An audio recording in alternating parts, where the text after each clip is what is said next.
When I was 15 years old, I was passionate about tennis. My cousin was a tennis coach and I looked up to him very much. Whenever I saw him gracefully wielding his tennis racket, I hoped to be like him one day. His house was not very far from mine, and there was a big tennis court in his neighborhood. That court became a place I often went to. Every weekend, I would run to play ball with him. I was very surprised by my cousin's movement and quick reaction. I learned a lot of skills from him. He always encouraged me and told me that if I practiced hard enough, I could make progress too. I remember it was a weekend. The weather was very nice that day. I met up with my brother and some of his friends to play tennis. I was very excited because I hadn't played with him for a long time. After playing for about an hour, a big wind blew across the court. We thought it wasn't a big problem and the wind would pass in a while. But after a while, the wind was still strong, so we decided to play a little longer and go home. I stared intently at the ball, trying to predict its trajectory and speed, and preparing to make a catch. However, it was at this critical moment that I accidentally got distracted. Just as I was about to catch the ball, I felt a violent shock. At that moment, I lost my balance and fell to the ground uncontrollably. My teammate's tennis racket accidentally hit me in the solar plexus, and the blow came swiftly and suddenly. It was as if I had been struck by lightning and my head was in a state of confusion. The world in front of me became blurred and distorted. I was lying on the ground, and the sounds around me were gradually blurring. My head felt unusually heavy, and I even felt a wave of nausea. Suddenly, I left my body and I was floating in midair. I could clearly see everyone standing around me, and their expressions were filled with horror and worry. I saw my cousin kneeling beside my body, pain and helplessness written all over his face. He tried to wake me up and pat my cheek. But I was unresponsive. I observed everything around me and did not feel any fear. On the contrary, a sense of calm enveloped me. It was as if I was in another world, and my connection to the real world was fading away. Although my body was no longer moving, I could feel that my consciousness was still present. The next thing I knew, I entered a light. This light emanated a warm and peaceful aura. I felt it calling to me and guiding me in an unknown direction. It was as if my soul had become lighter. Under the light, I felt an endless energy and harmony. As I went deeper and deeper, the scenery around me began to become clear. I felt I was stepping into a whole new realm, one that transcended time and space. I felt like I was merging into the energy of this light. I was no longer a single individual, but was merging with the infinite existence of the universe. The concept of time disappeared and I felt an eternal presence. I was greeted by a very beautiful lady. I saw some familiar features in her face. She smiled as she approached me and said gently, "I have been waiting for you." This statement struck me as very strange and I was filled with doubt inside. Why was she waiting for me? The lady seemed to know what I was thinking before I had a chance to say anything. She patiently explained, "Because you are lost. I've come to help you find your way again." This statement surprised me even more, and I pressed, "How did you know what I was thinking?" She smiled and replied, "Because in heaven, there are no secrets. Thoughts and emotions are transparent here, and we are able to share each other's presence." I followed up by asking, "And how do you plan to get me back on the right path?" She replied, "When you were created, you knew what you were going to be. Unfortunately, you have lost your way. If the soul is lost, it cannot find its way home."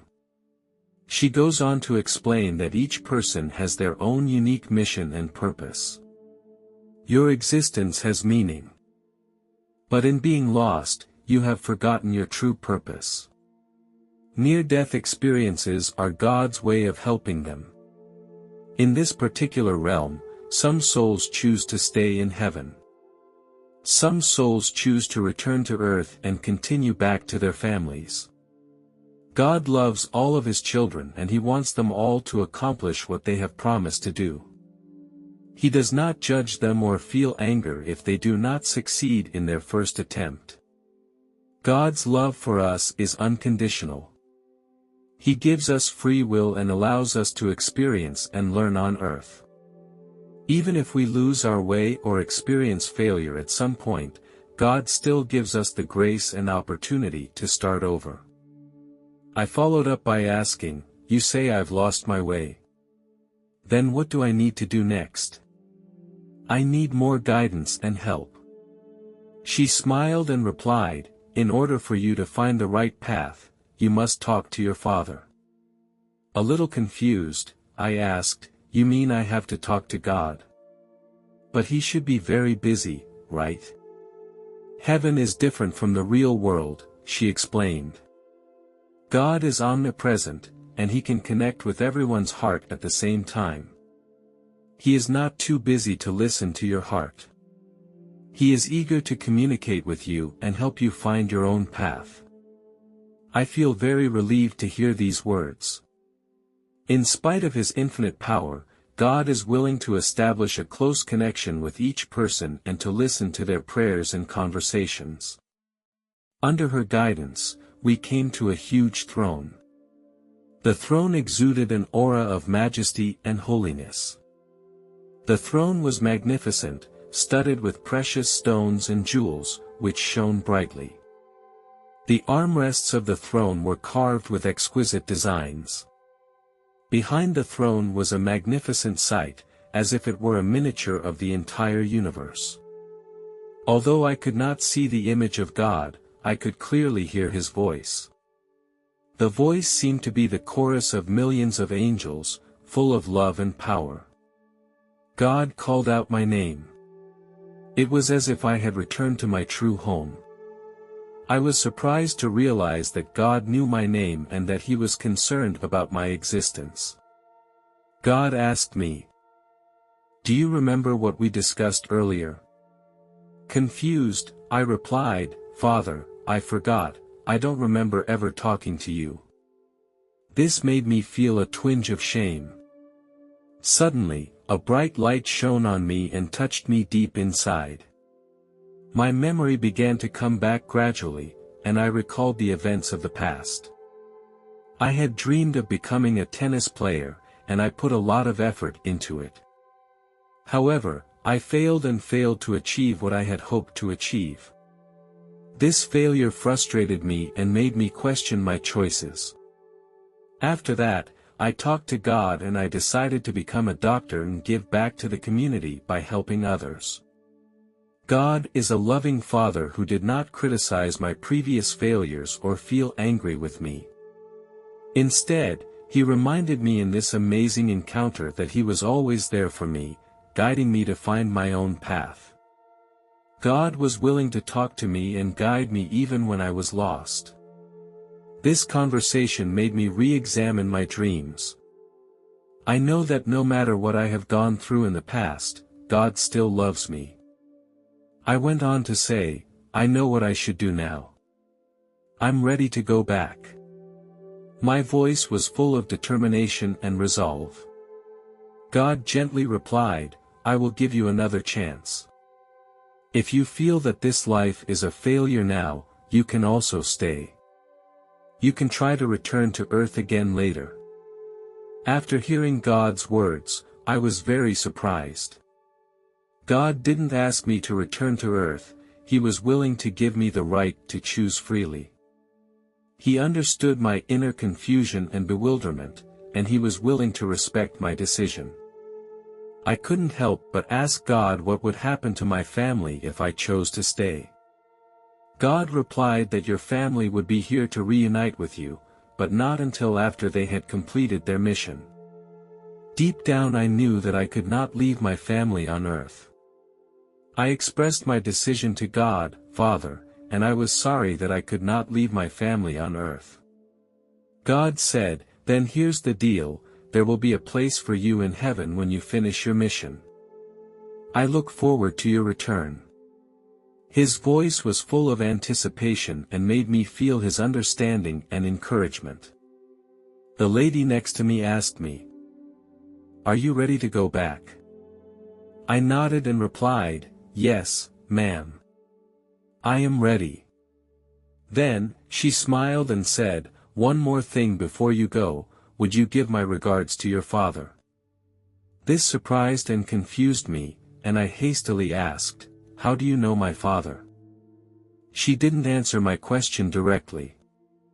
She said that there are some things beyond the limits of time and space, and that our meeting was not by chance. I felt more confused by her words and my heart was filled with curiosity. I sensed a special connection between her presence and mine.